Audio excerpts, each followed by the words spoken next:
অতীতে পৃথিবীর বিভিন্ন অঞ্চলে পিরামিড তৈরি করা হয়েছে, তবে সাধারণত পিরামিড বললেই আমাদের কল্পনায় ভেসে ওঠে মিশরের পিরামিড।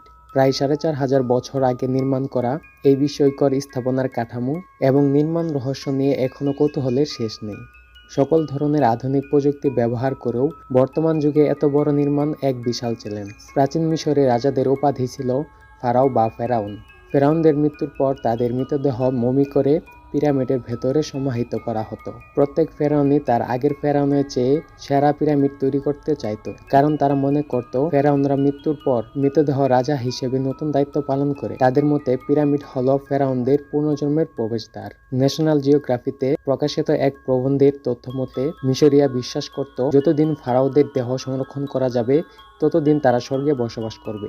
তবে তার জন্য পৃথিবী থেকে পরকালে চলে যাওয়ার সময় আত্মার নির্বিঘ্ন যাত্রা নিশ্চিত করা জরুরি ছিল। এই আত্মাকে তারা ডাকত কা বলে। এই কা বেঁচে থাকার জন্য প্রসাদ আকারে খাবার, বিশ্রামের জন্য বিছানা সহ কিছু ব্যবস্থার দরকার ছিল বলে তারা মনে করত। আর সেই কারণে হাজার হাজার ফেরাউনদের মৃতদেহ সংরক্ষণ করার জন্য তারা এমন দুর্ভেদ্য পিরামিড তৈরি করত। তারা এটা বিশ্বাস করত যে পরকালে যাত্রার জন্য জাগতিক সব ধরনের জিনিসই প্রয়োজন হবে আত্মার। তাই ফারাওদের মৃতদেহের সঙ্গে প্রয়োজন মতো ধন সম্পদ দিয়ে দেওয়া হতো।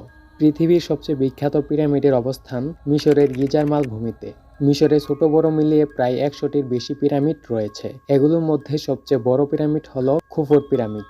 এটি the great pyramid of Giza নামেও পরিচিত। মিশরের চতুর্থ রাজবংশের দ্বিতীয় ফারাও বা ফেরাউন গিজাতে তিনি নিজের নামে এই সর্ববৃহৎ পিরামিডটি তৈরি করেন। প্রায় ৮০,০০০ শ্রমিক ২০ বছরে এই পিরামিড তৈরি করে। এই পিরামিডের উচ্চতা হল ৪৫০ ফুট এবং পরিধি ৭০০ ফুট। খুফুর পিরামিডের প্রবেশদ্বারের উচ্চতা মাটি থেকে প্রায় ৪৯ ফুট। ২০ লাখ পাথর খণ্ড দিয়ে এটি তৈরি করা হয়েছিল।